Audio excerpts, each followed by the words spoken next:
robotic সিস্টেমৰ জৰিয়তে multiple demat robotic সিস্টেমৰ জৰিয়তে profit trade কৰিছিল আৰু সেই একাউণ্টত প্ৰফিটিং কৰে স্বপ্ননীল দাসে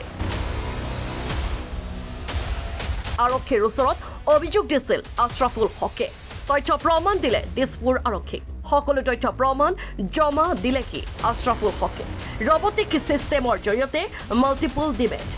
একাউণ্টত প্ৰফিটিং কৰে স্বপ্ননীল দাসে তথ্য প্ৰমাণ দিলে দিছপুৰ আৰক্ষী সকলো তথ্য প্ৰমাণ জমা দিলে কি আশৰাফুল হকে কি ক'লে শুনক হয় মই স্বপ্ননীল দাসৰ বিৰুদ্ধে এটা অভিযোগ আনিছিলোঁ যে স্বপ্ননীল দাসে ৰবটিক সিস্টেমৰ জৰিয়তে মাল্টিপলছ ডিমেট একাউণ্ট তেওঁৰ ডিমেট একাউণ্টৰ লগত সংযোজন কৰি কপি ট্ৰেডিং কৰে যিটো স্মাৰ্ট স্কেমাৰ বুলি মই কৈছিলোঁ স্বপ্ননীল দাসক যেনেকৈ বিশাল ফুকন সুমি বৰা বা দীপাংকৰ বৰ্মনহঁতে ব্লেক এণ্ড হোৱাইটত ছিগনেচাৰ কৰি বা এগ্ৰিমেণ্ট কৰি টকা লৈ ট্ৰেডিঙৰ নামত টকা লৈছিলে স্বপ্ননীল দাসে মই জনাত সেইটো কৰা নাছিলে তেওঁ স্মাৰ্ট স্কেম কৰিছিলে যিটো তেওঁ মানে আইনৰ আওতাত যাতে নপৰে তাৰ কাৰণে তেওঁ স্মাৰ্ট স্কেম কৰিছিল এই ৰবটিক সিস্টেমৰ জৰিয়তে প্ৰফিট ট্ৰেড কৰিছিল আৰু সেই কথাটো তেওঁ জুম এপৰ জৰিয়তে মোক সংযোজিত কৰিলে তেওঁৰ এড কৰাই লৈ তাতে ভিডিঅ'ত তেওঁ কৈছিলে তেওঁ এটা ভিডিঅ'ত 6টা ডিমেট একাউণ্ট তেওঁ দেখুৱাইছিলে অন্য ব্যক্তিৰ ডিমেট একাউণ্ট যিকেইটা ডিমেট একাউণ্টত তেওঁ 5ৰ পৰা 10 লাখ টকাকৈ ইনভেষ্ট কৰি প্ৰতিটো ডিমেট একাউণ্টত মাহেকৰ মূৰত তেওঁ 20ৰ পৰা 30 লাখ টকা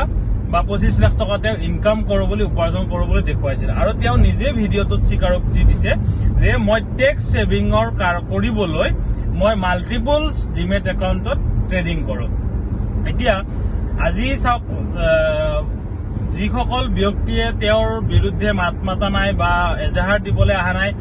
হয়তো তেওঁলোকৰ ডিমেট একাউণ্টবোৰ স্বপ্ননীল দাসৰ ডিমেট একাউণ্টৰ লগত ৰবটিক সিস্টেমৰ জৰিয়তে সংযোজিত হৈ আছে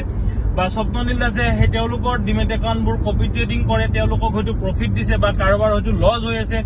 কোনোবাই হয়তো প্ৰবঞ্চিত হৈছে বা সেই পইচাটো ৰিকভাৰী হোৱা স্বপ্ননীল দাসে কৰি দিব বুলি আশাত বন্দী হৈ আছে সেইকাৰণে হয়তো তেওঁলোকে মুখ খোলা নাই বা এজাহাৰ দিয়া নাই আৰু যিসকল ব্যক্তিয়ে সমৰ্থন কৰিছে 50ৰ পৰা 100 জন ব্যক্তিৰ ভিতৰত সেইসকল ব্যক্তিৰ সৰহসংখ্যক ব্যক্তিয়ে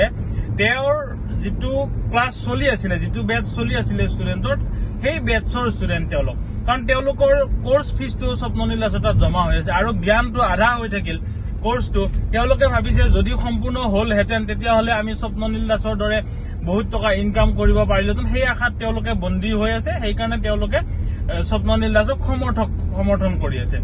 এতিয়া মই যিমানখিনি তথ্য আনিছো অভিযোগ আনিছিলো সিমানখিনিৰ তথ্য মোৰ হাতত আছিলে সেই তথ্য মই আজি দিছপুৰ থানাত দিলো ভিডিঅ' ৰেকৰ্ড মই মুখেৰে কোৱা কথাটো মই স্বপ্ননীল দাসৰ ভিডিঅ'ত দেখিছিলো সেইকাৰণে মই অভিযোগটো আনিছিলো ইমানে ডেস্ক ৰিপৰ্ট এণ্টনি ফৰাছা